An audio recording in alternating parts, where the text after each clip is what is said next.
Good evening, visitors. Welcome to the Australian War Memorial's Last Post ceremony. My name is Kylie Campbell, and joining us today from the Australian Army is Brigadier Damien McLaughlin. We warmly welcome the family of Flight Sergeant Fletcher William Randall Green, whose story will be told shortly. We warmly welcome Ms. Robin Mitchell, representing the Air Force Association of Australia, and one recruit training unit from the Royal Australian Air Force visiting from Wagga Wagga, New South Wales. We welcome the veterans who have served, those that are still serving, and the families that love and support them. The live stream of this ceremony is made possible by the Returned and Services League of Australia and the RSL and Services Clubs Association. We welcome members who are watching the broadcast of this ceremony across Australia. During this evening's ceremony, wreaths will be laid at the base of the pool of reflection by family, visitors to the memorial, and students on behalf of Xavier College, Burke Hall, visiting from Kew, Victoria. If you are able, please stand and join in singing the national anthem.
Students and those that are able, please be seated.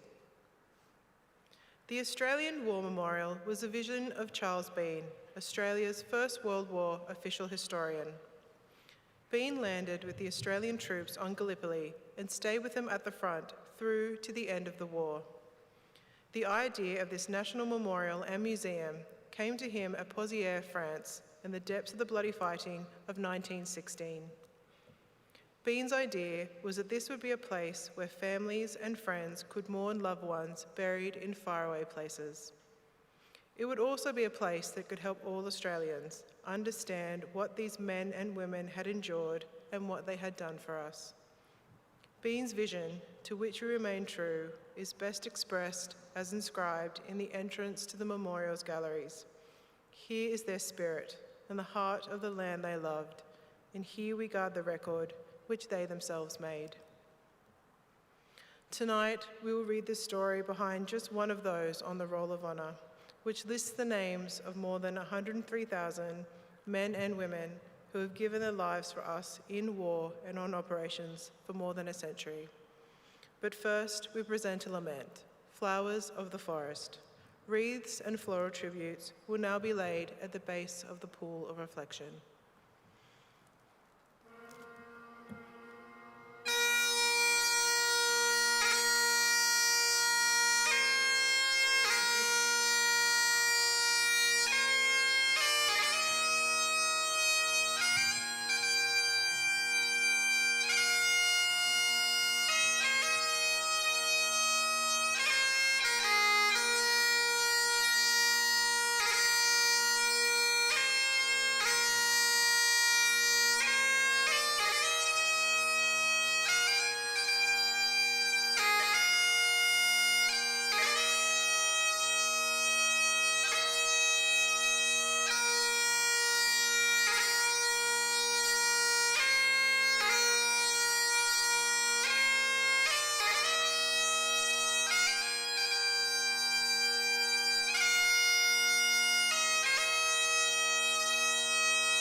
Today, we remember and pay tribute to Flight Sergeant Fletcher William Randall Green. Fletcher Green was born on the 9th of August 1919 in Newmarket, Victoria, the son of George and Angus Green, who grew up alongside his siblings, Alan, Ralph, George, Olive and Anne, and attended Lemos Primary School and Yanko Agricultural College. He went on to work as a farmer, living in Munduna in northern Victoria, where he was a member of the Victorian Rifle Club. He was also reportedly engaged to marry his sister-in-law, Dornell Grammel, who was married to his brother Ralph. Fletcher Green enlisted in the Royal Australian Air Force at Melbourne on the 23rd of May 1941. After initial training, he trained as a pilot. The bulk of his training, however, would not occur in Australia, but in Rhodesia, which was then a British protectorate in southern Africa. As part of the Empire Air Training Scheme, Green was one of almost 27,500 RAF pilots, navigators, bomb aimers, wireless operators, air gunners and flight engineers who, throughout the course of the war, trained in Commonwealth countries before joining British and Commonwealth squadrons based in Britain. Embarking at Sydney in early November 1941, Green arrived at Rhodesia in early 1942. He attended number 28 Elementary Flying Training School at Mount Hampton, where he learnt to fly Tiger Moth biplanes. He then travelled to Thornhill Base near Gui, where he attended number 42 Flight Training Squadron flying North American T-6 Harvards. With his training largely complete, Green was awarded his wings and travelled to the United Kingdom, arriving at RAF Station Bournemouth at the end of October. By mid-February, he had joined number 20 Operational Unit, based at RAF Lousymouth in north-east Scotland. Here the men crewed up, a self-selecting process of placing different groups of aircrew into one room and allowing them to sort themselves into crews. The crew would train in the aircraft type they were to fly in combat operations and would often fly together until separated by death, injury, illness or reposting. Some operational training units detached aircrafts to take part in operations. Loss rates in training were high due to inexperience, crowded airspace, poor weather and enemy action. Green trained as part of a night bomber crew using Vickers Wellington twin-engine long-range medium bombers until May 1943, when he transferred with his crew to number 466 Squadron, Royal Australian Air Force. Intended as an Australian squadron as part of the Empire Air Training Scheme, the majority of men in the squadron were originally British, gradually replaced by Australians as the war continued. Green and his crew joined the squadron at RAF Lincolnfield in Yorkshire, England, equipped with Vickers Wellington medium bombers and forming part of the Bomber Command. The squadron's primary operational focus was the strategic bombing of Germany. Less than a month after having joined the squadron, Flight Sergeant Green was the pilot of a Vickers Wellington bomber that took off before midnight on the 11th of June 1943, tasked with a bombing raid on Dusseldorf in Germany. His aircraft never returned. The crew were initially listed as missing and later confirmed as having been shot down by anti-aircraft fire, flak, while returning from the raid. with the death of all crew.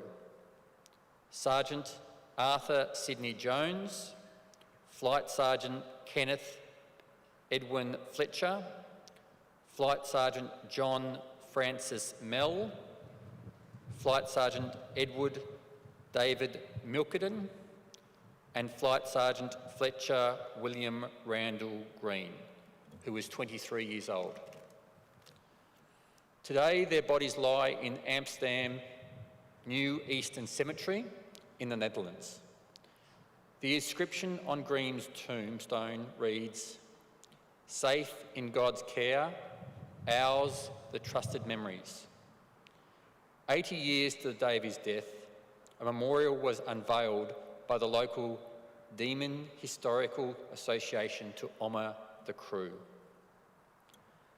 Locals remember this crew every year and express their belief that they could have bailed out and tried to save their own lives, but instead brought their plane down on a tiny dairy farm, saving lives in Diemen and Amsterdam at the cost of their own.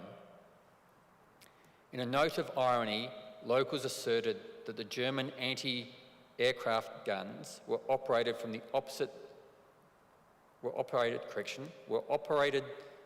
opposite the main entrance to Amsterdam New England Cemetery, about 500 metres from where Fletcher Green's remains lie today. Fletcher Green's name is listed on the Roll of Honour on my left, among almost 40,000 Australians who died while serving in the Second World War. His photograph is displayed today beside the pool of reflection. This is but one of many stories of service and sacrifice told here at the Australian War Memorial. We now remember Flight Sergeant Fletcher William Randall Green, who gave his life for us, for our freedoms, and in the hope of a better world.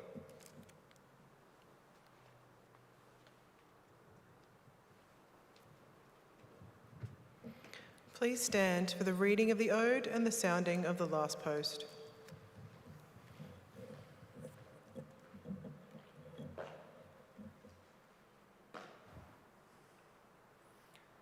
They shall not grow old as we that are left grow old. Age shall not weary them, nor the years condemn. At the growing down of the sun and in the morning, we will remember them. We will remember them.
Lest we forget.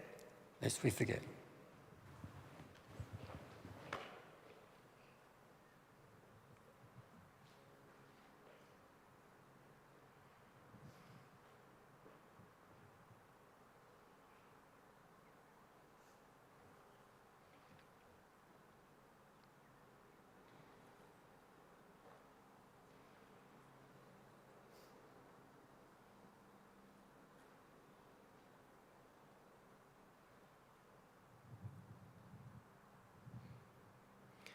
We leave you this evening with the words of the memorial's founder, Charles Bean.